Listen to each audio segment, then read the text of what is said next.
Welcome to Joy of Business Radio, hosted by Joy of Business facilitators from around the world, with special shows from Simone Milicis, the founder and creator of Joy of Business. Are you bored or dissatisfied with your work or business?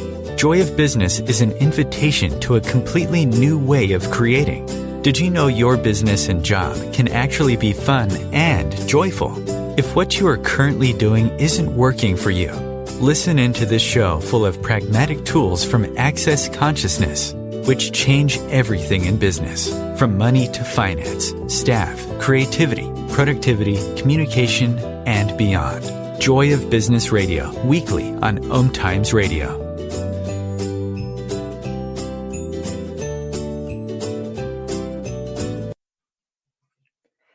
Hi, this is Elena Blanco. I'm a certified facilitator for Joy of Business, and today I have the extreme pleasure of having a very, very special guest. He is the chairman of RPC Group and Rossano Technology Group. He has an art gallery. He designs and creates pieces for brands just like Maserati, Rolls-Royce, Mercedes, Harley, Jeep. Maybe you know some of them. And he has offices in Mexico, Berlin, and Portugal. I met him when we were both part of the room next door in the NAFTA renegotiation in Mexico. And I am really impressed by him.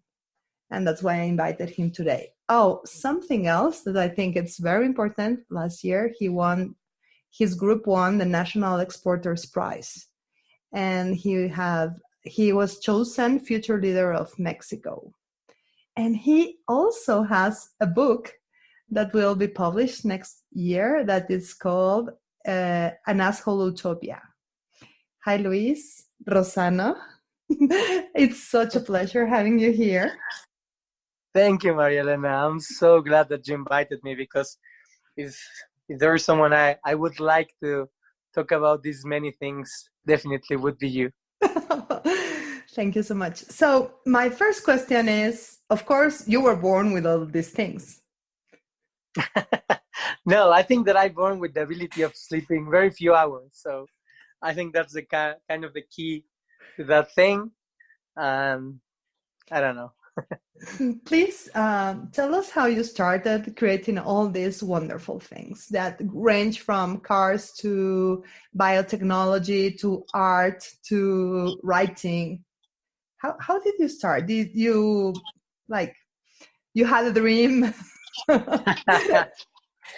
Well, I think that it started as many good stories from nowadays start with this little geeky boy that just remain every day, almost every hour among his books.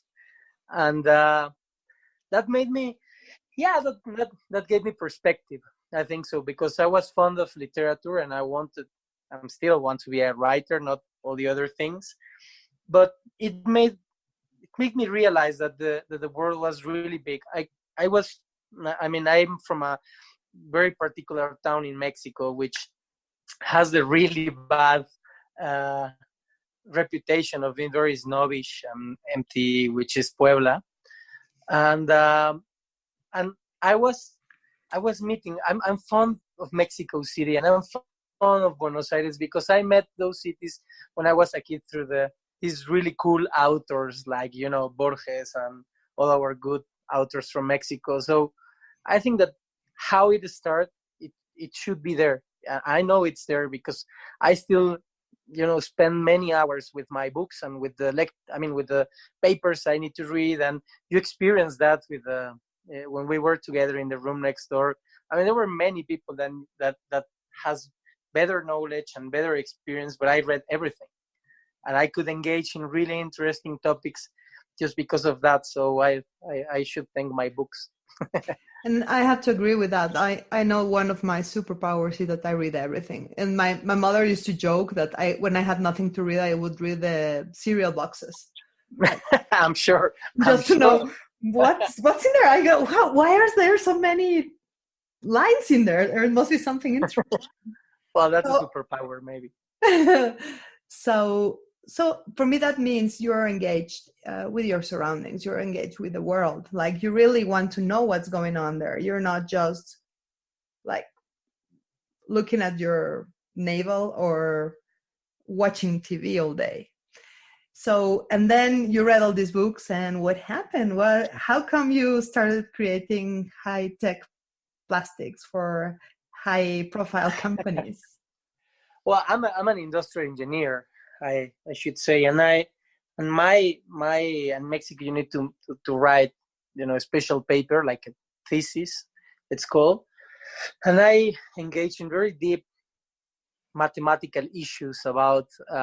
I wanted to debunk the central limit theorem, which is the central base of statistics. Of course, I didn't achieve that goal, but that means also that I was really engaged. I mean, the two things that I love is science and art and culture. So it was very weird because you need to decide if you want to be a techie or a fussy.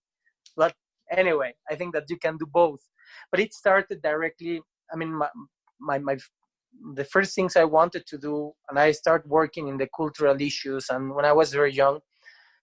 But at some point, it was very messy, in the sense that my business was a one-man show, and I knew since the beginning that I didn't have the proper skills to go and make this thing happen with a team, and it was kind of something that I pushed myself in order to kind of have a functional life with the real world and with the human. So one of the things I decided is that I needed to study this thing, which was engineering, just because it was not the most difficult, but it was difficult enough, and it needed discipline, which was one of the topics I was not burned with. So it was a decision. It was a decision, and then the path to go till that point is many companies and many issues. But the most important thing for that company is that we wanted to be unique. Our desire was not to fight against everything, but just to fight against the best ones. So when we create that thing, we realized that there were very few in Mexico that can engage with these technical and engineering materials, and that there were very few making the turnkey projects for these very cool companies.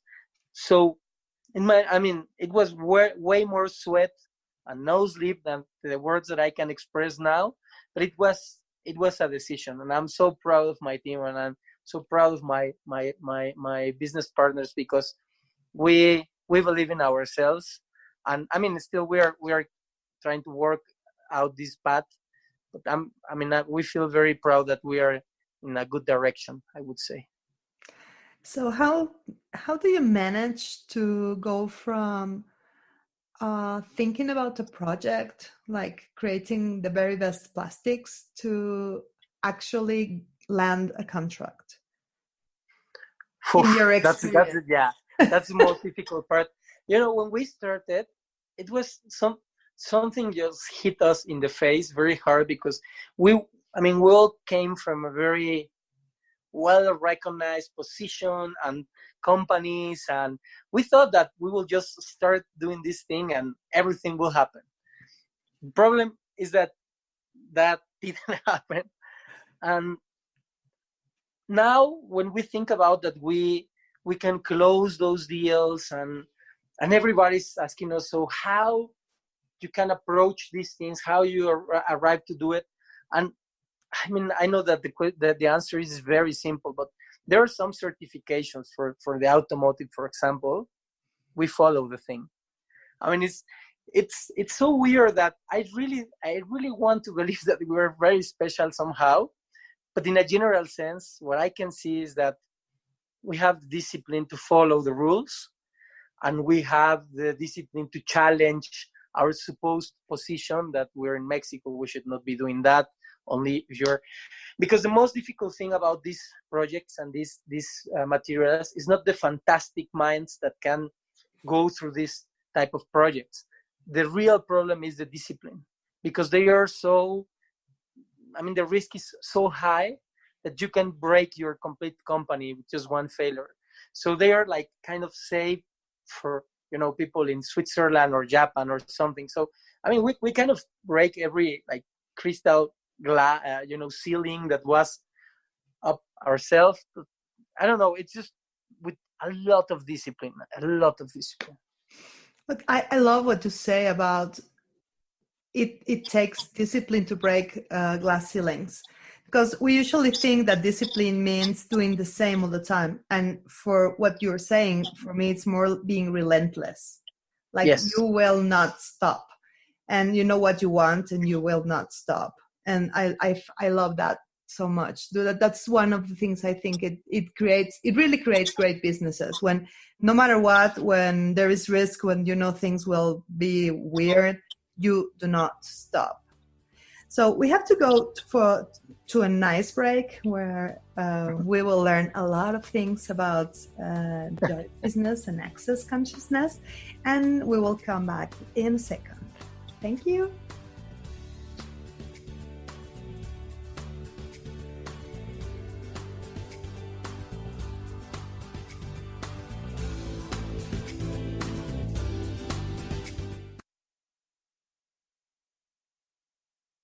No one needs to have a money problem, especially you. Yeah, did you hear that? You have an unlimited and mostly unaccessed capacity to create money and a financial reality that works for you. Simone Milasas has a brand new book. It's called Getting Out of Debt Joyfully.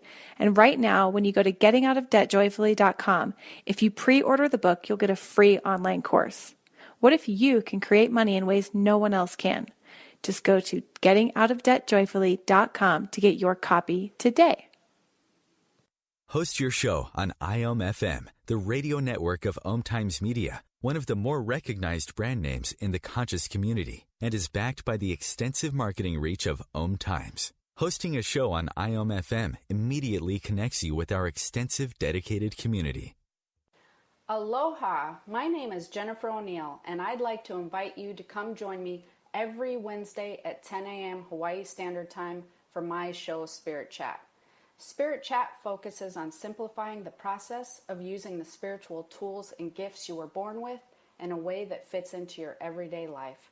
I also teach different techniques that will help you learn how to navigate the spirit realm and empower you on your own spiritual journey. So join me this Wednesday as I guide you through the spirit world. The number one reason girls drop out of school in sub-Saharan Africa is lack of access to feminine hygiene products. The Pads for Schoolgirls Project, an outreach of Humanity Healing International, is changing this paradigm by setting up sewing programs at schools, teaching girls a vocational skill, while producing the reusable pads that help keep them attending classes. The girls pay it forward by making and giving pad kits to other girls in need. To learn more, visit humanityhealing.org. Humanity Healing is where your heart is. The cutting edge of conscious radio, OMTimes Radio, IOM-FM.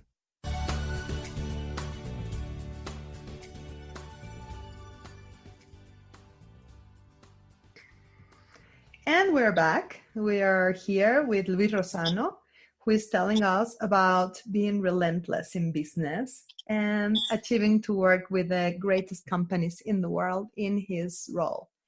So I would like to talk about the other part that I really admire about you, which is I have seen you interact with chiefs of state and the doorman in the same meeting. And something I find really extraordinary about you is that you treat them exactly the same. Usually what people do is they look up to the people that are in a position, whatever that means, and they look down to everyone else. And especially when they are, they have success, like they have this name, whatever that means also, they start acting like there is this ladder. They put themselves in one of the stages and then they act this way. And I have never seen you do that. And I find that extraordinary. So can you tell us more about that, and how has that affected your business? Well, I think, of course, I need to give, to thank my parents and my family, because they educate us in a certain way. But let me explain it with two very good examples. It is easier to do that when you saw your family came up from nothing. So I still remember those days when I was very young, where there was nothing, it's nothing. So that's one of the things. When at some point, when it started to go better, but just a little bit better, I remember when in Christmas I received 3 gifts. You know, here in Mexico we have the magician kings or whatsoever, and my mother always asked us to ask for 3 things that we really, really, really wanted. And then when we received them, she asked us for 2 we needed to choose out of those 3, 2 to give away to children in the street, brand new. So, there were times that we thought that she was. That's cruelty. Yeah. But that kept us like thinking on that. On the other hand, I grew up in as I was very geeky, I didn't got much engagement with the other kids, but I was reading a lot about the guerrilla movements in Latin America, especially, and reading about the guerrilla poetry and everything. And then I started engaging with, I was running away from school in a very early stage, going to these weird places where they play some type of music here in Mexico called trova. So then I found these former guerrilla people, and I don't know what I know what I think about these things. I do prefer to keep fighting the good fight than not doing anything because I'm in a good position. But I think that it's just part of the education and the decisions I made since the beginning. But it is easy when you decide just to, or when you believe that everybody is the same. And this, you asked me how this thing have helped you in your business. Well, it's very easy, because for me, just going to these head of states or big CEOs, I just have the intellectual obligation to feel the same for everybody. But I think that's something to push ourselves. You need to think about if you want to go to the primitive side of the society, or if you want to have this aspiration or these civilizatory efforts to do so.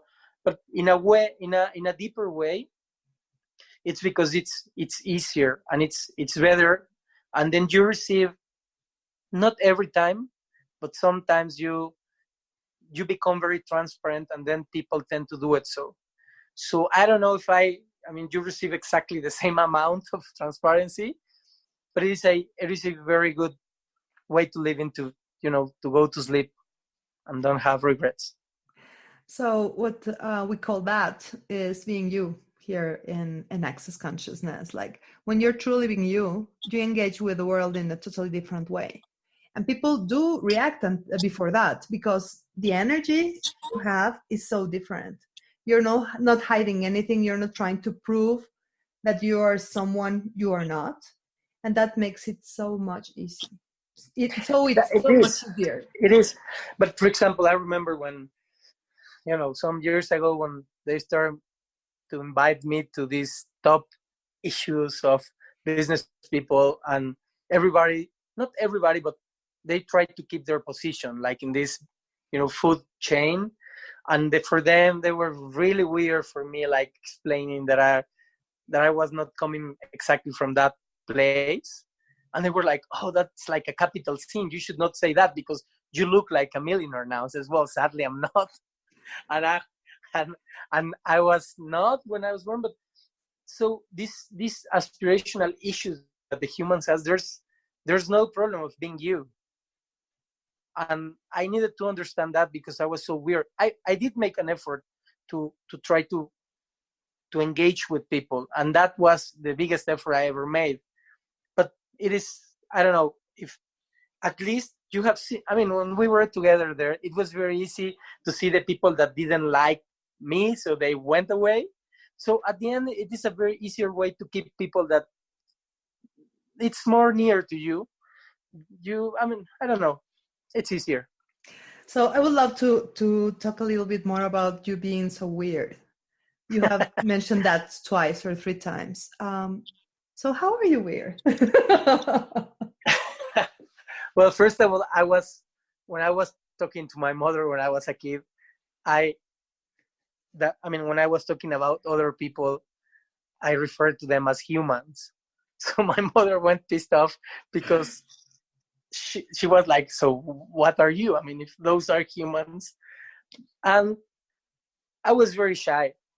I got bullied really bad in a really bad ways, but I was so, into my world that happily some things passed. But I need to say that at some point, the thing that it really, my father is a fantastic man. It's fantastic, but I need to go again to a metaphor or something like an anecdote with my mother, because when these kids were bullying me like for forever, at some point my mother told me, I already talked to you, to the teachers, to the school, to the parents, to the kids, to everybody together, and we have passed years, and I advise you not to go into a violence issues.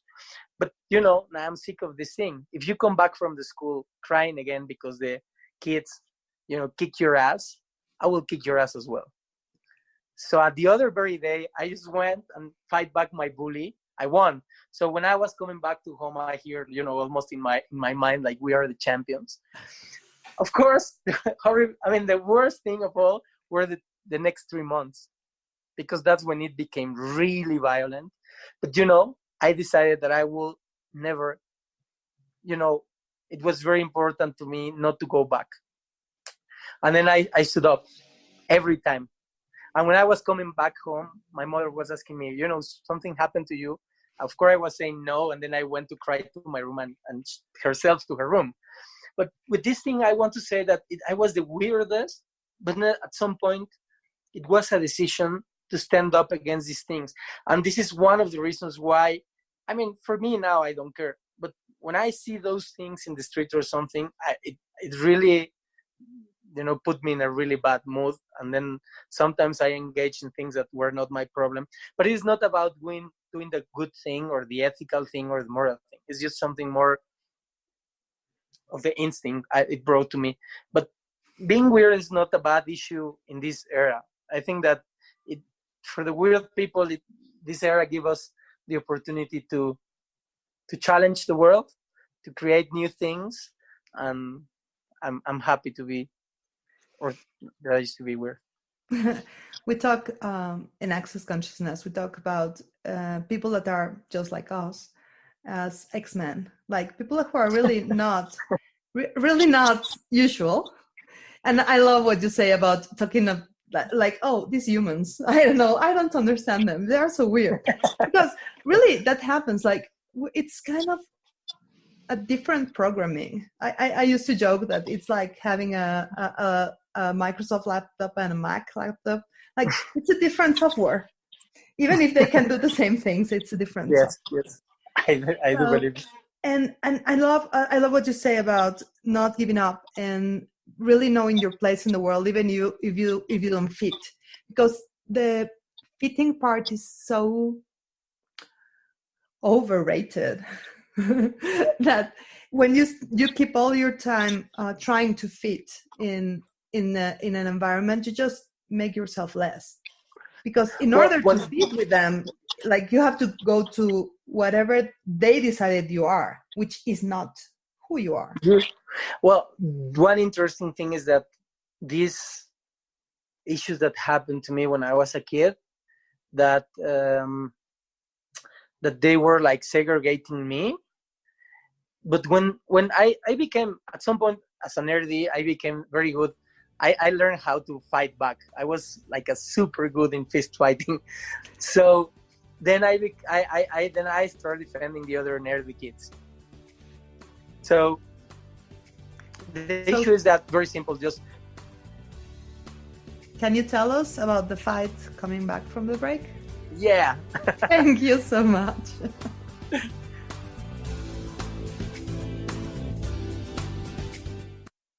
Have you ever wondered how to change your love paradigm?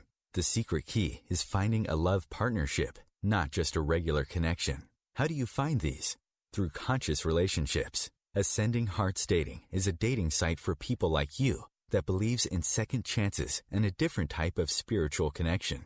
Try Ascending Hearts for free today at ascendinghearts.com and change your love paradigm. Ascending Hearts, the premier dating community for the spiritually awake. Tune in to The Practical Intuitive, Mind, Body, Spirit for the Real World with me, host Robin Fritz, Mondays at 2 p.m. Pacific, 5 Eastern. I'll cover personal and business intuition, animal communication, mediumship, space clearing, past life regression, shamanic insights, energy healing, soul choice, and more, all to help you tap your own intuitive and healing skills. No ifs, ands, or buts.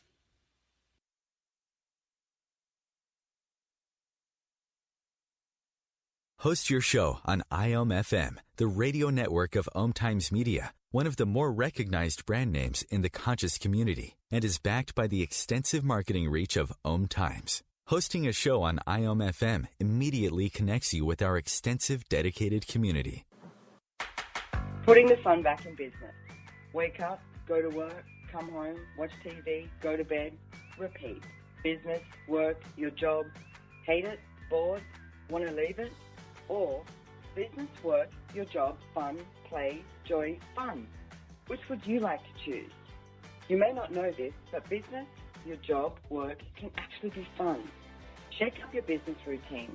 Check out my 3-part free video series on putting the fun back in business. Go to accessjoybusiness.com/fun and put the fun back in business. Connecting you with the best of the conscious minds in the world.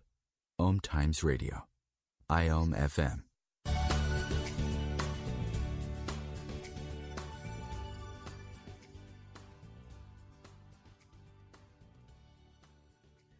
And we're back with Luis Rossano, who was an exporter of the year in Mexico last year. And you were telling us about how you used your super capabilities of learning to be super good at fist fighting. Yes. Well, I didn't give up into that thing, but at some point I was so good that the kids didn't mess with me. So then I started to try to, defend the other kids. But what I'm trying to say is that at some point, first of all, I was segregated.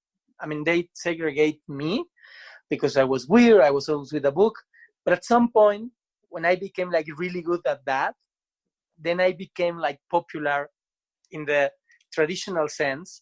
But then I realized when they started to invite me to things and all these things, then I realized, well, they were saying all these mean things about me, saying that I was different, but I was. So then I started this auto segregation because I didn't want to engage in these things, not because they were stupid or so, because some they're very funny or something, but I didn't feel that I was in the proper place. So it gave me the perspective that I could be into those things, but I could retract myself into the things that I really like. I love that. Like really knowing what you really like and going for that instead of falling into the trap. And I don't want to say the trap of society, but basically, yeah. But basically that. So some other thing that I really like about you is your engagement in art, because we see a lot of business people who are just like they do just one thing, and you do so many things that are so different. Being in the industry and in the galleries and all these things. Can you tell us about how you add things to your life and how that enriches your business life?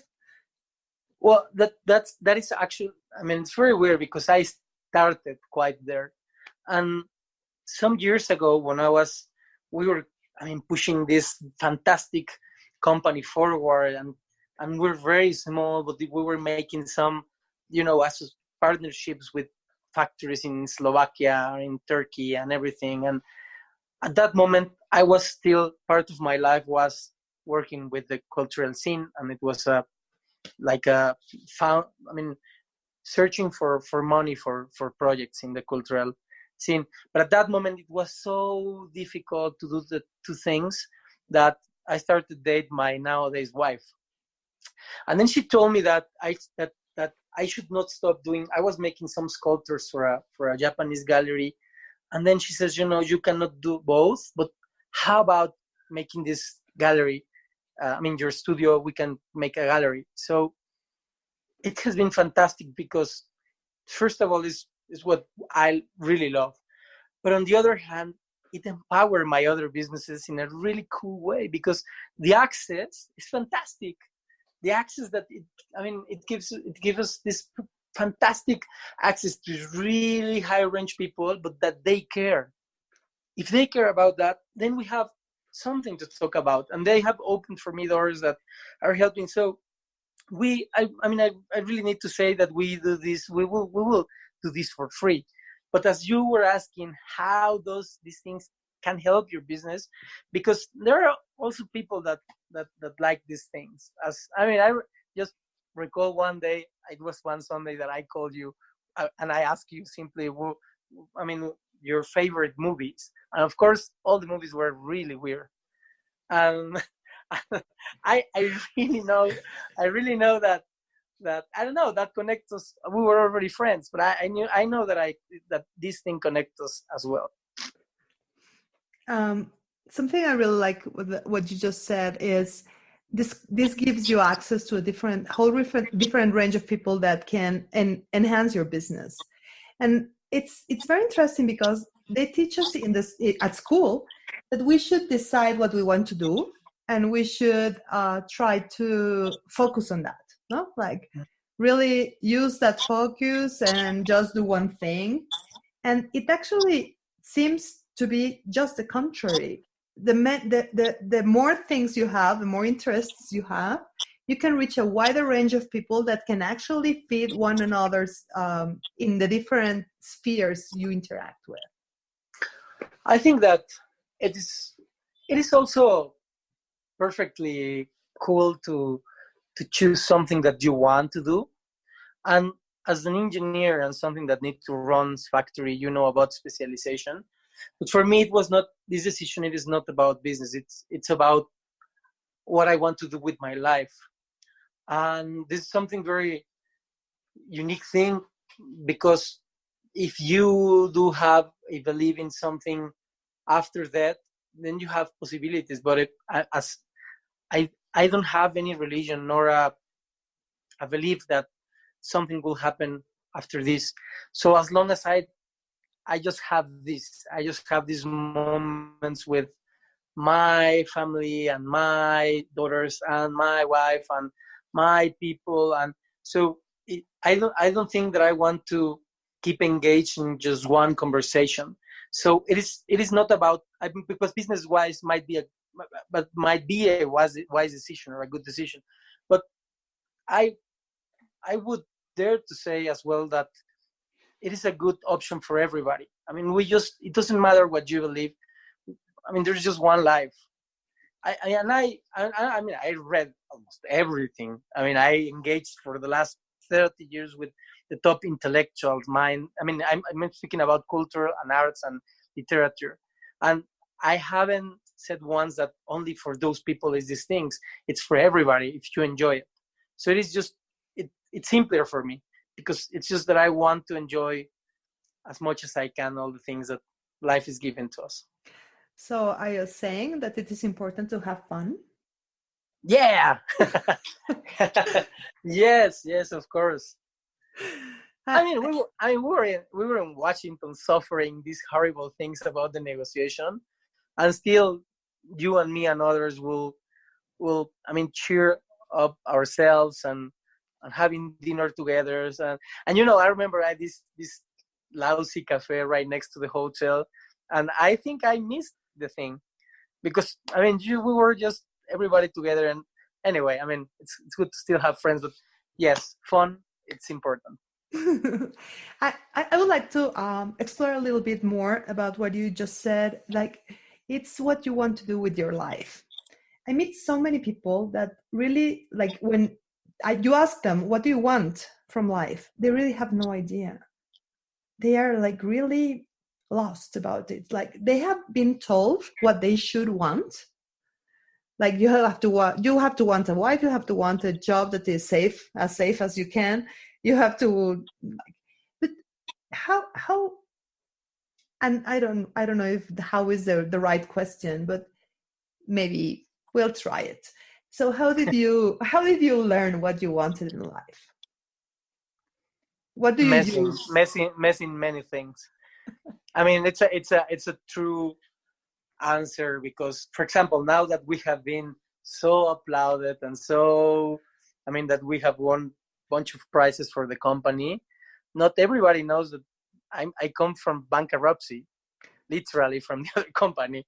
So now that I mean, it's fun, because when they are asking me things that they want the perfect answer for, because as if we know everything, then I think to myself, just some years ago I was in a really bad position. So, but I have tried many things. I have tried many things. So I don't know. I mean, it's just, even, let's just say, for example, that you have been told to do something. Well, if you're happy, then it's okay. But what we know is that the world is super big. The things that, I don't know, that you can taste, that you can do, they're just so fantastic that it's worth the risk to mess them up. And one of the things that I do believe that entrepreneurs have is that but humans, you should be very resilient. That's the word. Resilient. Yeah. Mm-hmm. Resilient. That's right. So just keep going. Just keep going. And I love what you say. Like, not be afraid to just make a mistake one time and another time and another time. Well, I need to say that I was afraid and I was pissed off when I made them. So you're not immune. Yeah, no, I'm not. But the thing is that I don't know. I remember this thing that I was writing some very small short tale for a newspaper, and it was about a photographer. And I was with this really, a girl that was the girlfriend of my best friend at that moment. And we were in this dinner, and then I said to them, as I wanted to talk about this photographer, and then I said, I'm a photographer as well. And she was like, no, I mean, you are not a photographer. And says, don't worry, on Monday I will purchase the stupid camera and I'll start doing things. And I need to say that just 1 year and a half after that, I entered into the Mexican photography encounter, and I just received some small mention. But it's fantastic. And at that moment didn't exist in Instagram that make pictures so beautiful or all these other things. So anyway, what I'm saying is that just it is important to try the things that you like, even if you fail. I love it. And I love what you say, that it is not that you don't get mad, and it is not that you get frustrated, and it is not like you feel fearful before starting, but you just go. Yeah, I remember every time, my two parents pushing me, try to talk to the other kids or defend myself. It's just exactly the same every time. I love it. Like, and it's so funny because I know that it is not always kind of trying to force someone who doesn't like to interact with other kids, because they have so much, like, they receive so much energy that just it's too much for them. Not always it is kind for the parents to force them, but it's the best things the parents do when they can, like, they do what the best they can, and sometimes it works. Yeah, but that was the moment when it was a breakthrough. But I remember as well that it was so hard that at some point they were purchasing me my books, and then I was just went to tell them when I was very young, to tell them, as the speed of rate I read this type of books, I need like 3 days and a half, so I'm not going to the school. I will thank you very much if you can put food outside my room. So they allowed me to be that weird. I mean, they are actually, I mean, my mother was like, you know, when she saw that I was kind of afraid to go because the moment was very bad with these kids, then she was like, you know, it's super cold. It is better not to go to the school. So I'm not saying that they push me all the time, but they push me in the right moment when they said, you know, this guy doesn't go forward, he's going to suffer more. So I love it. I love that so much. So we're coming back in a second and you will tell us more.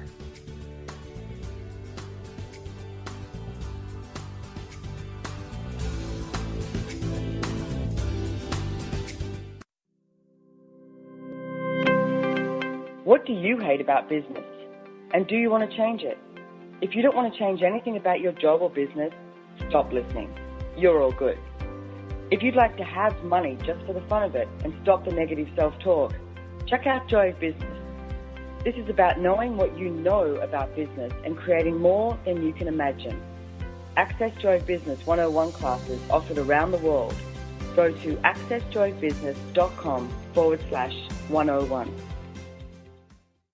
As difficult as it is to believe, there are places in Africa where human traffickers sell albino children and their body parts for use in magic rituals.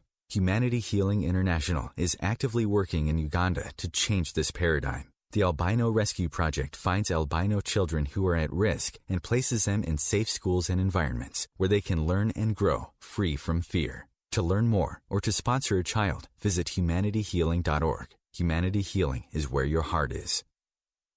Are you trying to get from point A to point B and need a little advice?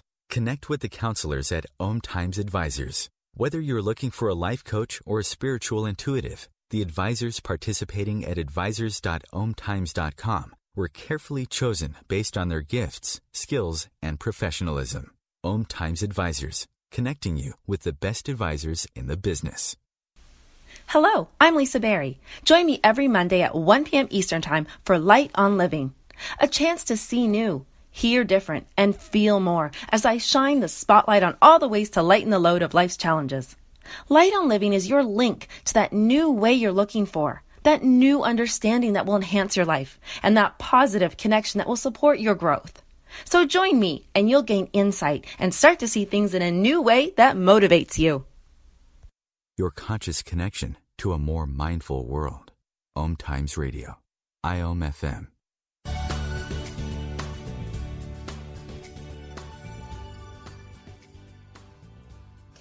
And we are back with Luis Rossano, CEO of RPC Group. And I would love to talk a little more about two things that really impress me, because in Mexico, it's really weird to have someone doing patents.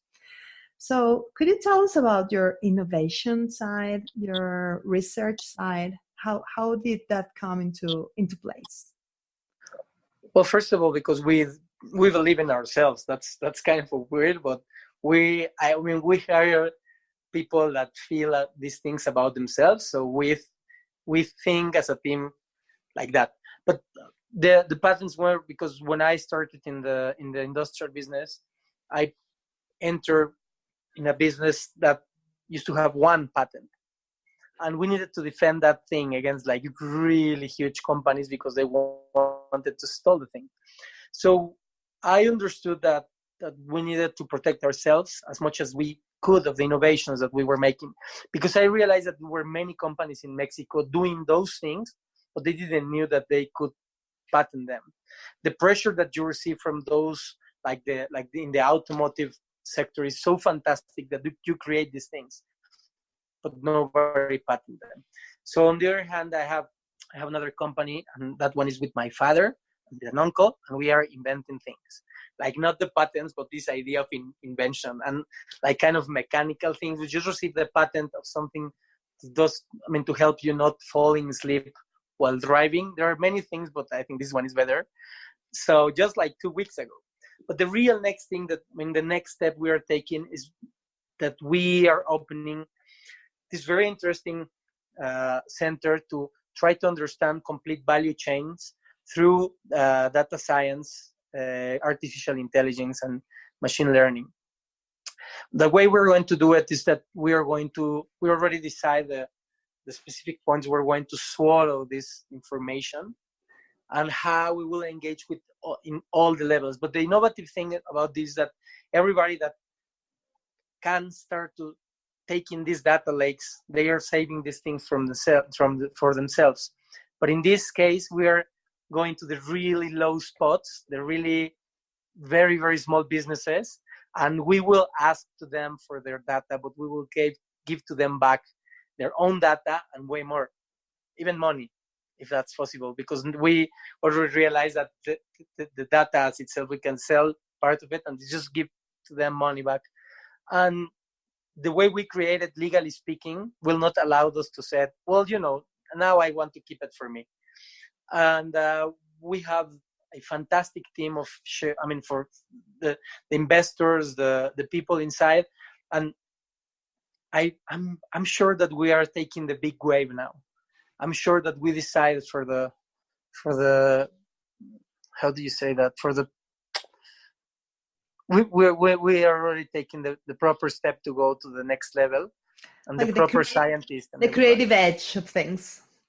Yes, and this is because we want to be successful and we really want to have a lot of money. But on the other hand, I'm so happy because this fits with when I was defending all the other nerdy kids. This fits with me trying to be okay, but also that because you saw me that I have been in like this high, really top places like the G20 and the OECD and the IMF, and I have been super acid and super sharp about the dangers of these things. And even though I'm an enthusiast of technology, I know that the unemployment rate will take us literally to war. So I'm explicit. We are taking the very small businesses and we are putting them into using artificial intelligence, even if they don't have, elementary school. And that's my dream. And then now we are seeking for that thing. I love it. I love what you said before. And I just want to go back a little bit. When you say we believe in ourselves and we hire top talent, something that happens a lot is when people start being successful, they start fearing competition. And when you say I hire top talent, you mean you hire people that may be better than you. They are better than me, that's for sure. We have two things. Then we have top talent, and I need to say that they're no more than 10%, and all the other ones, they are super young people. 85% of the staffers in RPC, they have their first job opportunity with ourselves. The guy who made the logistic for all these companies, he used to be a blue-collar worker in another company with me. The guy who runs the operation, which is a genius, he's fantastic. It's my business partner. He's from Portugal. Just under him is a kid that started with us. So we teach them all we know, but that's our mixture. And it's a decision. It's a very expensive decision as well, because teaching these youngsters that doesn't have the proper skills in Mexico and the proper, education. So I think that top talent and these kids that are still hungry and are will to teach them, it's a proper mix. I love it. And I read in your biography that you're very interested in the future of work. Yes. And I'm scared about the future of work. I'm an enthusiast, but that doesn't take away that US Chamber of Commerce published a number that 88% of the people that lost their job in the last 5 years, if I remember correctly, they lost it against technology, but not against automation. They lost it because they didn't have the digital skills. So even if you take the most, optimistic number that it's from McKinsey Global Institute, that for every job taken by technology, you are creating 2. The problem is that these 2 new are not going to be for the ones that lost it in first instance. So there's nothing. Literally, I think I passed through every single thing that has been published that has a proper answer for that. But that doesn't mean that we will need to push education and risk retraining everything, because then you can close the gap of the things that you will not solve for this generation. And I think, and I know that people in technology will try to kill me after saying this, I think that we need to share more our profits.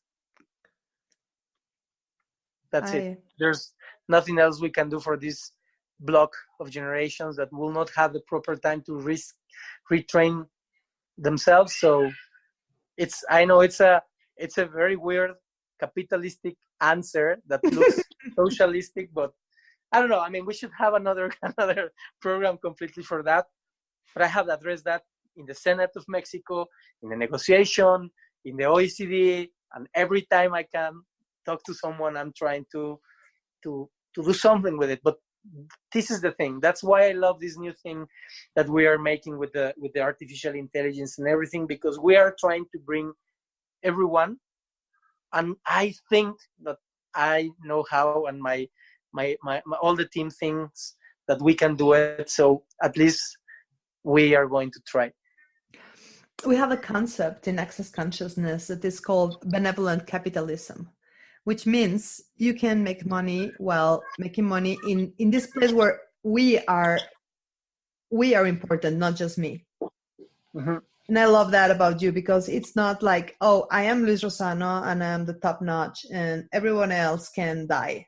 It's like, hey, how can we do this world work better? How can we bring richness to everyone? Even if I am not head of state, even if I am not Mother Teresa of Calcutta, how can I make a difference for all these people that are having these issues now? And I really appreciate that of you. Yeah, but for example, now I have very personal reasons, because for the last 15 years we have had equal pay in our businesses since ever, no question about. So now that I have gifted with 2 girls, daughters, it is just that we just heard. So, yeah, it just feels so. Yeah, she just screamed. I mean, it feels so. It fits. I mean, I didn't know why. I knew why I was making that, but I didn't know that at the end of all the things that I have had, I think that I already choose gender equality as the top fight that I will keep fighting my whole life, because I have my 2 daughters to show them that mom and dad will really fight for these things. I love it. So we have 2 minutes left. What would you like to leave us with? Well, first that it is not, in my personal life maybe, but not in an interview, that I will left all these very personal things. And I'm sure, because it's for you. I thank you that you invite me to go deeper into my business experience. But I think that if we had the ability to ask people what they are thinking, what their feelings and everything, I think that it would be easier, not only for weird people, but even for the most regular people. It's very weird when they ask, when you ask them, how do you feel about these things? They became, in a very fast track way, they became more near and more human. Why is that important? Because it doesn't matter if at the end you didn't create anything better, if your efforts to make the world better didn't push the world in your direction, but to be sure that you are, taking advantage of your time here on planet Earth with the humans. I love it so much. So this was an interview with Elena Blanco and Luis Rossano. It's a very different interview from what you're used to in this program. And I thank you so much, Luis, for accepting my invitation. It's a pleasure. Bye-bye.